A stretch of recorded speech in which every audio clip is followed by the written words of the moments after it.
How we doing, folks? 138 MMA here, and this weekend we've got both Bellator 294 and 295 coming up.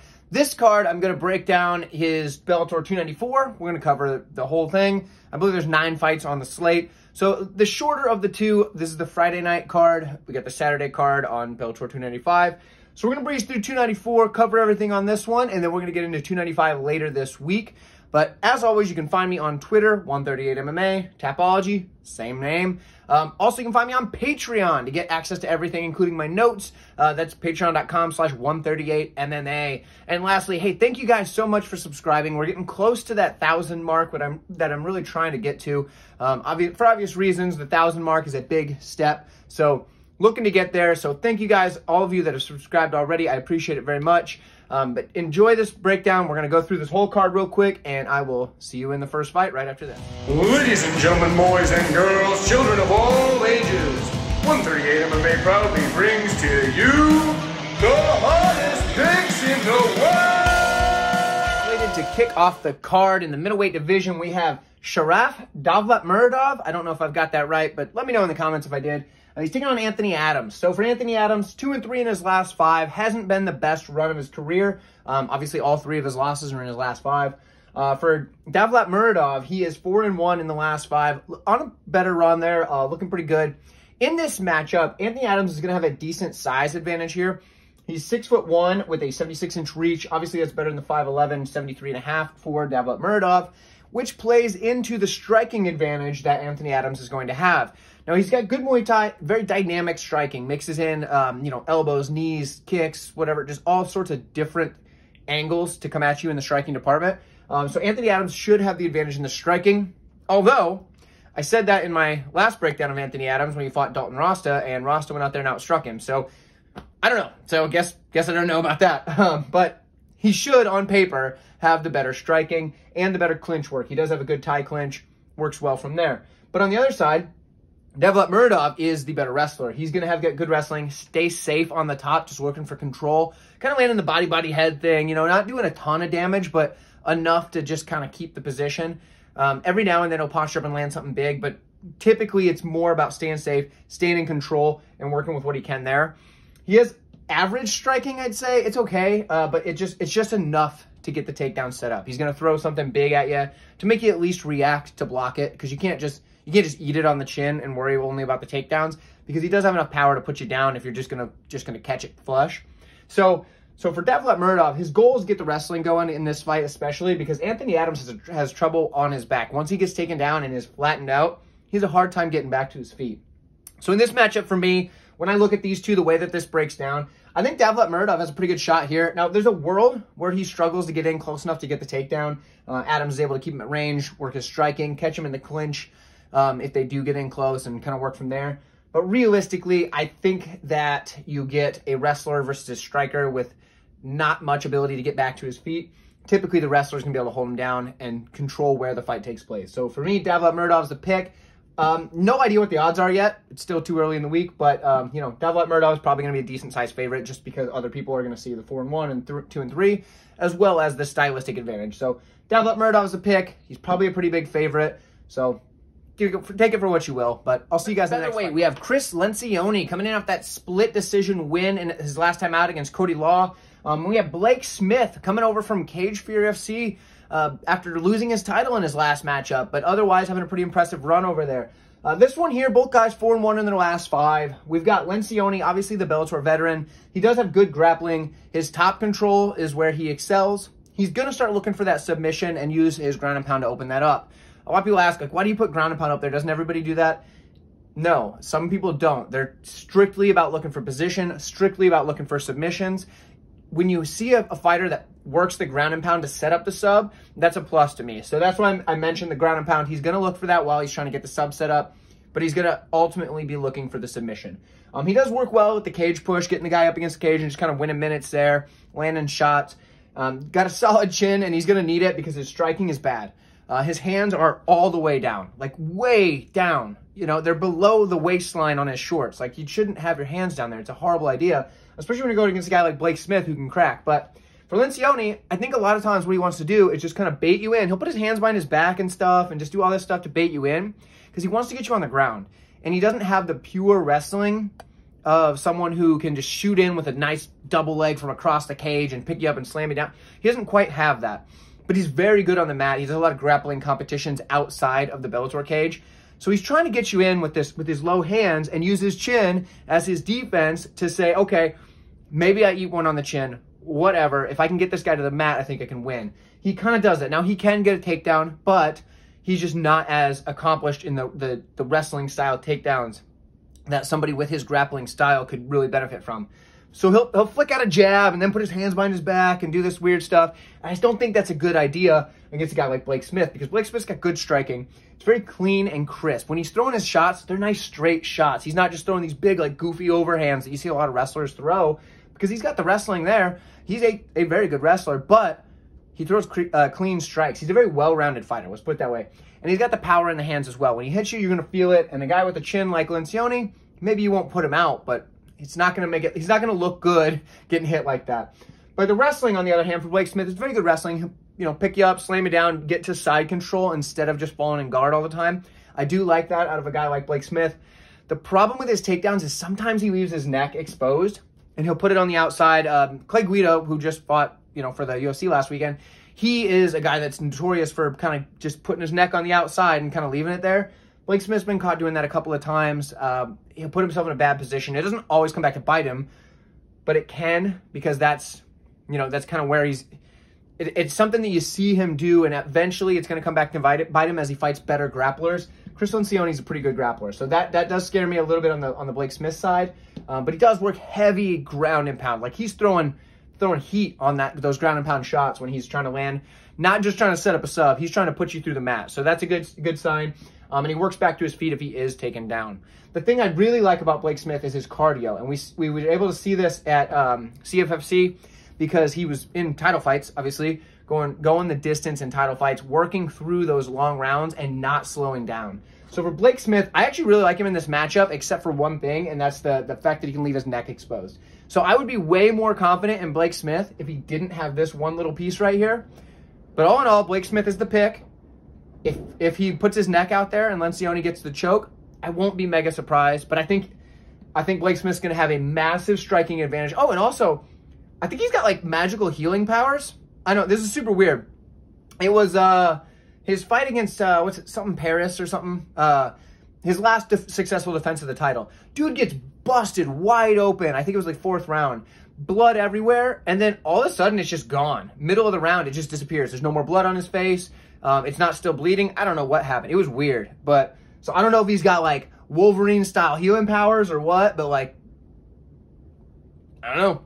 But either way, healing powers aside, I think Blake Smith's the better fighter here overall. There's one thing that would keep me from you know, betting a bunch on the guy. So I'm picking Blake Smith. Let me know what you guys have. I'm really interested to hear, especially in this matchup, what your take is, especially you big CFFC fans.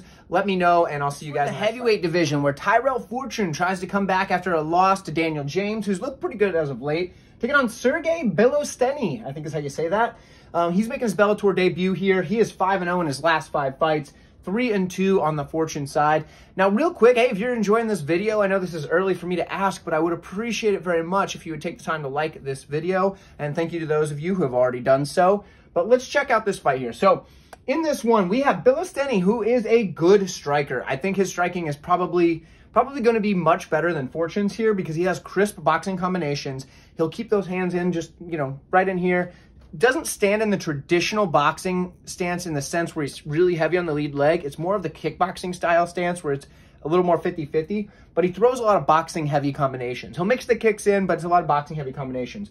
He has good movement, and the power is obviously there, being that 7 of his 10 wins are by KO, so he obviously can put some hurt on you. A lot of times it comes at the end of a combination, so I do like that out of Sergey. Now, the biggest problem for him, he has decent takedown defense early in the fight, but it falls off late because his cardio just drops. After 1.5 rounds, it's gone. It's not there anymore. And a lot of his wins you see are early in a fight, like 1st round or early 2nd. That's where he's getting a lot of those knockouts. Because after that 1.5 round mark, that cardio's gone. For Fortune, like I said, he hasn't looked the best as of late. I mean, he's 3-2, but this guy was a guy that was a pretty touted prospect, somebody that we thought was going to be a big deal, win a lot of fights. I think almost everybody was picking him to beat Daniel James, and Daniel James got the win there. Fortune did look good right out of the gate, but it, changed as Daniel James kind of took over. But James was also a lot bigger than Fortune. James is like 280 something, cutting down to the heavyweight limit, whereas Fortune's not. And Bilostenniy is not either. I think he weighed in at like 240 something or whatever for his last fight. So he's not going to get the weight bully in James that he did in his last matchup. So for Fortune there, that's going to help him out with the wrestling, because he does have very high level wrestling. I believe he won state in high school or something like that, but he also wrestled. He was a national champion at a Division II school, I do believe. Don't quote me on that, but I believe he was. So anyway, high-level wrestling. The chain wrestling in MMA is very good. What he does is he'll shoot the takedown. If the initial shot isn't working, guess what? He'll switch it. Maybe he'll go to a single leg now. Maybe he'll switch to the double leg off of initial single leg. He'll mix things in, go to the high crotch. Whatever he's got to do, he is able to switch between takedowns, change angles, cut those off, get it to the cage, and then maybe switch it entirely from, going from a standard wrestling style takedown to kind of just wrapping him up by the body and working the leg trip. Whatever he's got to do. So the fact that he can kind of chain wrestle in MMA, that's going to help him out a lot in a matchup with a guy who he's going to have to manage that first round well. Now, he does get control of the legs once he gets his opponents in the mat. What he'll do is he'll wrap them up.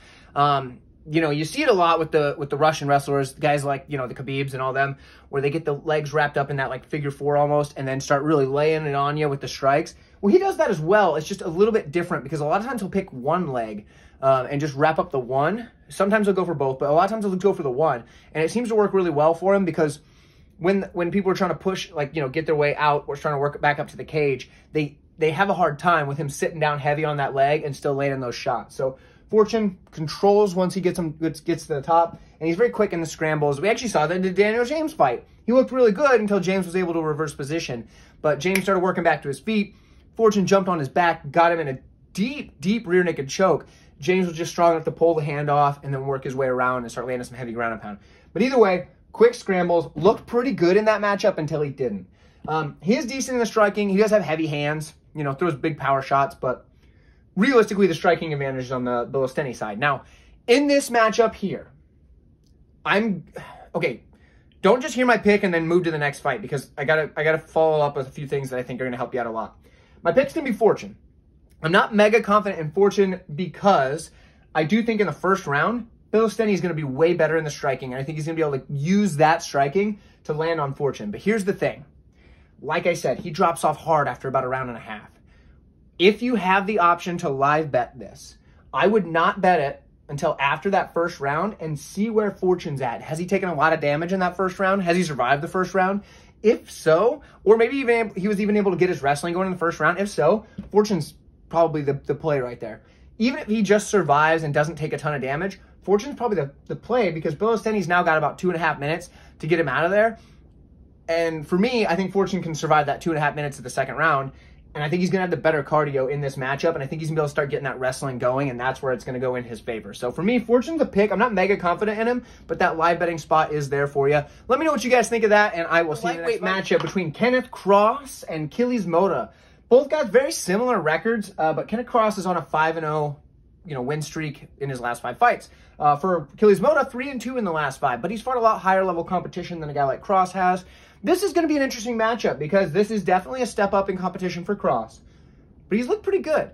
So he's got good striking, but a very awkward style. His hands are like wide and low, which I don't like. But he lands crisp punches and his body kick is deadly. So he's going to snap that body kick in there hard. When he throws his punches, even though the hands start in the weirdest position, he's throwing them right down the pipe and hits with some zip to him. So I do like the striking out of Cross. It gives me some concern with the way that his hands are usually held, like they're not doing anything defensively. So I don't know, but he's been able to get away with it. He's also a pretty tall guy, but he's only about an inch taller than Killys Mota here, so I didn't even bother writing it up.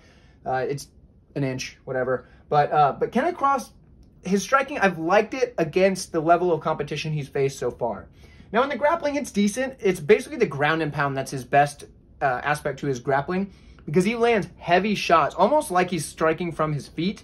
When he's throwing shots like they're standing strikes, but he's throwing them at a grounded opponent, and they land ferociously. So he does a very good job with that, but he puts himself in some bad positions. And I do believe all 3 of his losses are by submission. He's found himself in some bad spots just in the grappling department. So then I don't like against a guy like Killys Mota, who, we're going to start with the Brazilian Jiu-Jitsu of the guy. He's very slick on the mat.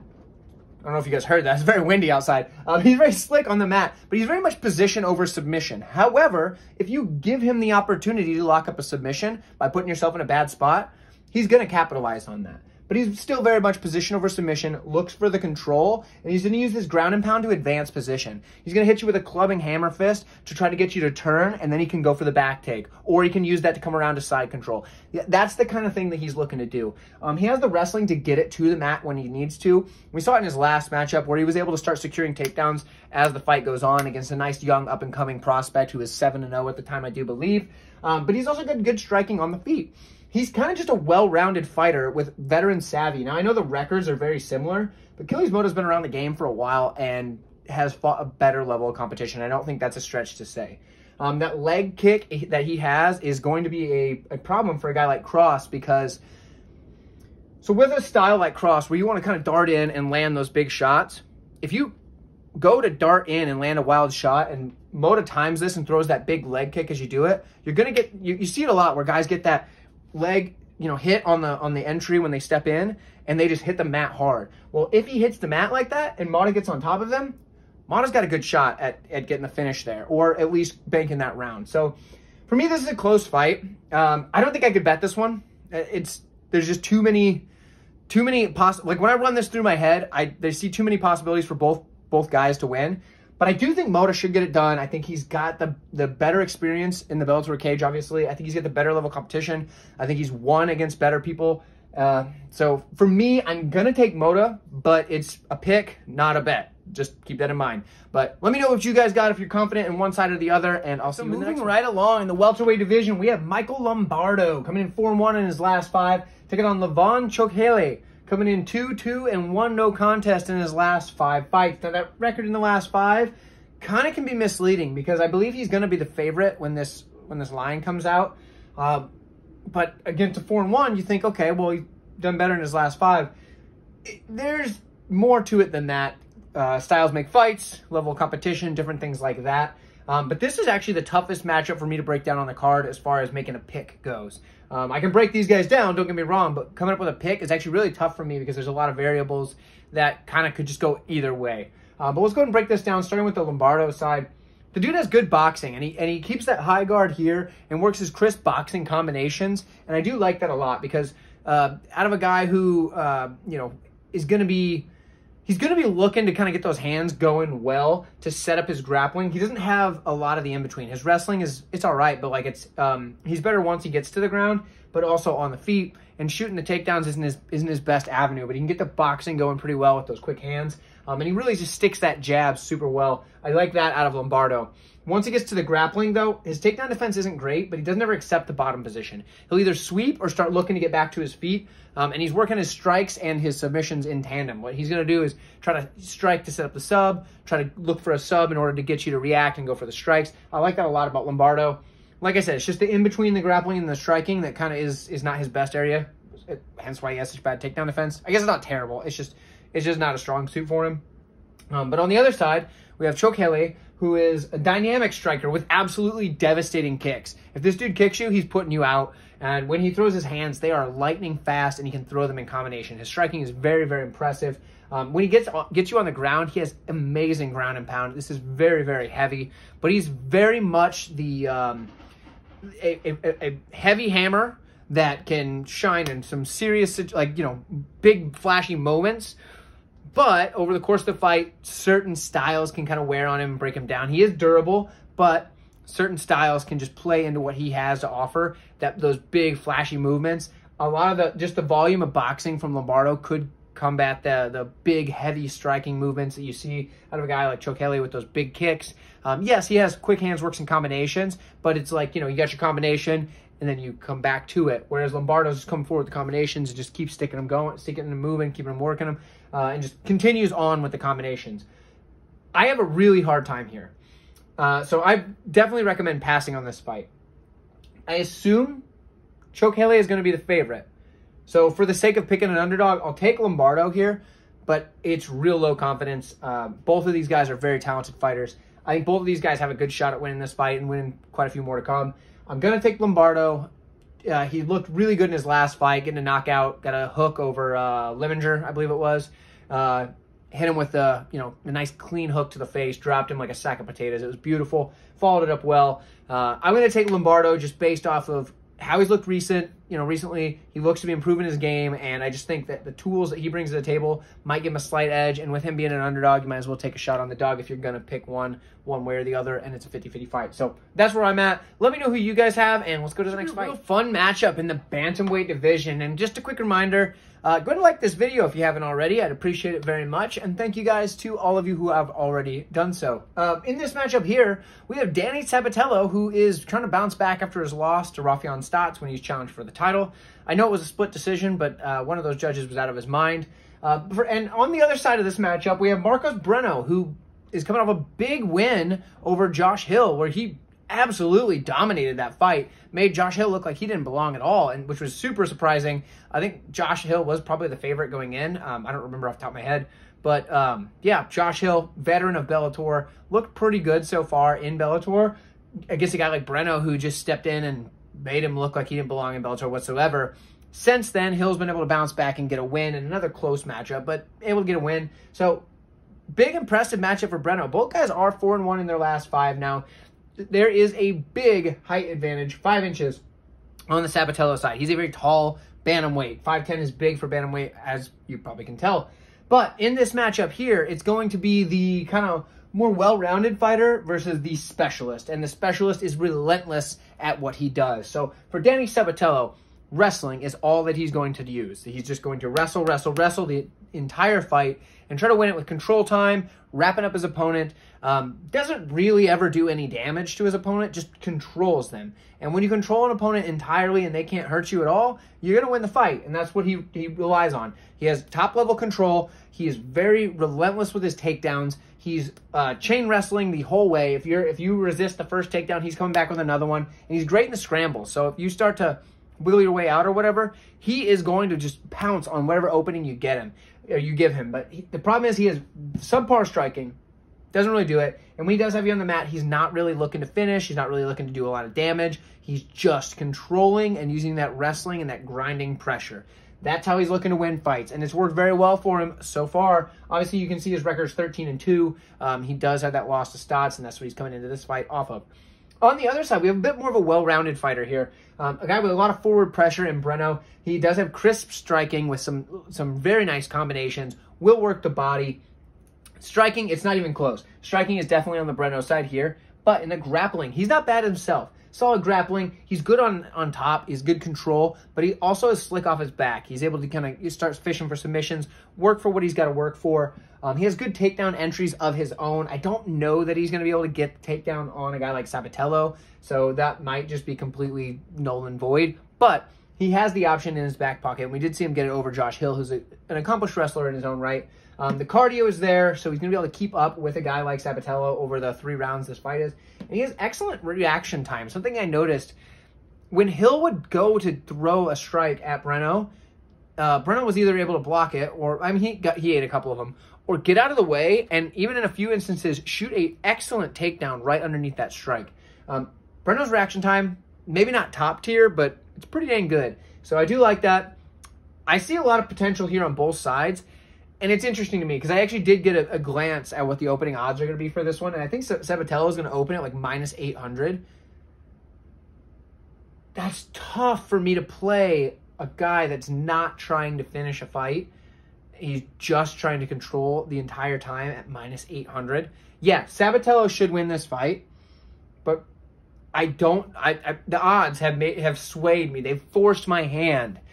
I want to take a small shot on the underdog here in Breno. He's going to be obviously the better striker, and he is more dangerous on the mat, even though Sabatello is probably going to be in control the whole time. So I'm going to pick Breno, but I'm not very confident in it. This might be one of those lunch money bets where you throw a few bucks on it because sometimes big, huge underdogs in Bellator cash. And if anybody's going to, Breno might be that guy here because he's like going to be like, what, +500, +600 or something like that. as the lines grow, I bet everybody's going to be throwing Sabatello in their parlays. Maybe you play this one, you know, day of the fight. You throw up, you know, $5, $6, $7 on him, and if it hits, buy yourself a nice lunch the next day, you know? But that's where I'm at. I'm picking Breno, but zero confidence in the pick, so bear with me. Like I said, Sabatello should win, more experienced, super high-level control, but I can't pass up the odds on Breno, so I'm taking Breno. Let me know what you guys have, and I'll see you in the next one. I would call something of a classic wrestler versus striker matchup. In the women's featherweight division, Sara McMann, who is coming in 2-3 in her last 5. She's taking on Arlene Blencowe, who's 3-2 in hers. Both women are north of 40. Not usually what you like to see in your matchups, but that's what we've got here for this Bellator card. Let's break down Sara McMann first, and a lot of you that follow the UFC are probably more familiar with Sara McMann. This is her first fight in Bellator, coming off of that win, I believe, over Carol Hossa over in the UFC, where she was able to control her on the mat most of the matchup. She does have strong wrestling, good takedowns. When she gets up on top of you, she's going to be able to control you from there. She has multiple different options to get that takedown. Her only drawback that I see in this is that sometimes she'll expose that neck. In fact, she has been caught in the past where she's been in kind of a deep choke because she'll leave that neck out using her head to kind of push for the takedown. So other than that, the wrestling's solid. I don't think that the neck is something she's going to worry too much about in this one against Blencowe because she's more of a striker, which we'll get into in a second. Now, McMann can strike a little bit as well. Her boxing combinations have come a long way. She's improved these later in her career because at the start, she was pretty much just a wrestler. But she's started to pick up in the boxing. It's looked pretty good, and it helps that she's typically the more physical person in the matchup. She's typically stronger than her opponents. So when you mix that with the wrestling and then the decent boxing combinations, that's a pretty good combo to have especially for the featherweight division in the women's MMA. Now, for Blencowe here, clearly the better striker. She has good striking with fast hands, and she strikes in combinations. Particularly her lead hook is lights out. She lands that very often on her opponents. She can sneak it in there out of nowhere at the end of a combination, off of a counter strike. She's very good with that lead hook. And she just kind of moves forward on instinct, which is something that you're going to want in somebody that's going against kind of more of a bully in the matchup. So for McMann being a stronger fighter, typically people are going to move backwards to her, but I could see Blencowe just kind of coming forward, throwing those combinations, and I think that'll kind of help her out with trying to get McMann moving backwards, and it's harder to work that wrestling while she's moving backwards. So I think that is a bonus for her. She's tough as nails as well, and she has pretty good takedown defense, but the level of wrestler that Sara McMann is, I don't know how well that defense is going to hold up. So for me in this matchup, I think McMann has to be the pick just because I think pure wrestlers tend to beat pure strikers. And that's pretty close to what we're getting here. So what I'm going to say is that McMann's going to be able to control the fight, land some ground and pound on the ground. When it is on the feet, she's going to be able to land some of those boxing combinations because the threat of the takedown is going to be there. So for me, I'm going Sara McMann, but I'm not mega confident in this one. There's a lot of fights on this card that are real close. And I think you get a lot more of the squash matches on the 295 card. So Sara McMann's the choice. Let me know who you have, and I'll see you to the co-main event here. But it's an interesting one because both guys are coming in 2-3 in their last 5. We have Tim Johnson stepping in against Said Sowma. Sowma, I think is how you say that. Let me know if I messed that up. I don't know. Either way. But both these guys, kind of interesting because they're both 2-3 in their last 5, yet they're in the co-main event. And I think it's because they both kind of had a bit of hype around them at one point in their career. Tim Johnson's just been around the game for a long time. Fought some of the who's who in Bellator, has wins over some of them, has losses over others. For Sowma, he's kind of just been a prospect that has been almost there quite a few times. Last couple fights, close decision losses. So he's coming in on a 2-fight skid, which is not something you like to see. But he is the younger fighter, 31, as opposed to the 38 from Johnson. And like I said, Johnson's been around the game for a while. I know the record doesn't look like that, but he's been around for a while. It's not like 60 fights or nothing, but he's been around a while. He's much taller, though. 6'3" as opposed to 6 foot. He's only got a 2-inch reach advantage, though. So, you know, a couple inches there either way. This one here for me is interesting because you got Tim Johnson, the veteran of the sport. He's got good boxing with power in his hands, and that power is the last thing to go, as they always say. Tim Johnson, if he hits you, you're going to feel it. The guy can still throw bombs. And when he gets on top of you with his wrestling, his top control and ground and pound is where it's at. So for Tim Johnson, there's a serious finish upside here. But on the other side, for Sowma, he's a very accurate striker. He's not as heavy-handed as Johnson by any means, but he's very accurate. He has a solid leg kick and a stiff jab, but sometimes he can be a little bit too lead hand heavy. He does have an interesting style. It's a style that I kind of used to implement where you have your right hand or your rear hand right up here nice and tight, protecting the face, and you have your lead hand out there directing traffic. Now, I used to like to fight like this a lot too because my goal was to get into the clinch. Well, for him, it's a little different. He just wants to use that lead hand, pump the jab, but he doesn't want to have to bring it all the way back here each time and tell you the jab's coming because he's throwing it from way out here. But he's got it out here and he's just touching you with it, sticking the jab, hitting the leg kick, He's kind of just working from that lead hand, and then every now and then he just throw that big right and bring it right back here. But he's directing traffic with this lead hand, and it helps him with the counter wrestling, and it helps him with, you know, kind of deflecting shots from out here and then trying to counter with that leg kick, counter with that straight right. So I like the style. I don't like how lead hand heavy he gets, how dependent upon that lead hand he gets. If he does need to mix in the wrestling, he does have a good single leg. But the thing that leans me to the Sowma side, and he's going to be the pick for the fight, is the cardio. For heavyweight, he's got very good cardio, and I do like to see that. So close fight, not mega confident in this one either. There's a few on this card like that I said. But yeah, the cardio is what got me to make the pick here. So Sowma's the pick. Very close fight. If Johnson goes in there and knocks him out, I won't be surprised. But let me know what you guys have. If you have a better read on this one than I do, I'd love to hear it. And I'll see you in the main event. Women's flyweight title match in the main event of Bellator 294. And this is your last reminder to like that video for me. Thank you so much if you've already done so. Subscribe to this channel if you'd like to see more of my content. It helps me. I'm trying to reach that 1,000 subscriber mark, and it also helps you because you can find all my videos right there as they come out in that subscriptions tab. But anyway, back to the fight. So we have Liz Carmouche taking on DeAnna Bennett. Now, if you don't remember, these two have fought before. A few years ago, they had a matchup, and that gives us a pretty good thing to go off of, as well as some of the fights since then.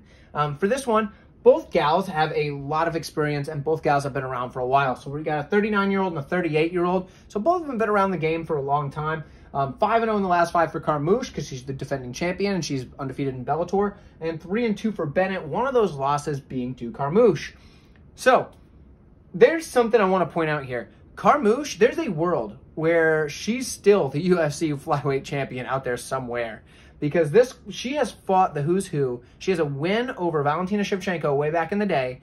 Lost to her in the rematch in like 2019. But like, it was a pretty good fight. Went to a decision. Was a good matchup. Yeah, she lost to Rousey back in the day from armbar, but she had some really good moments in that matchup. And that was at bantamweight before they had the flyweight division back then.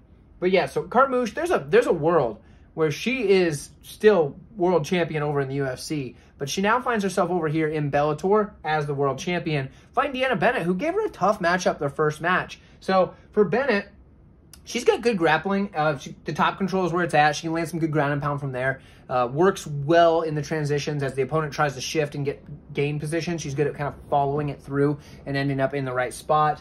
She's got a good cage push, though, and this is something I like the most about her, is when she can get somebody up against the cage, work the takedowns from there, whether it's, working down for a double leg, single leg, trip takedown, whatever she needs to get. She can work the takedowns from there, and as they climb back up to the cage, keep them there and work them over against the cage. It's just how she wins minutes with that cage push. She does it very well.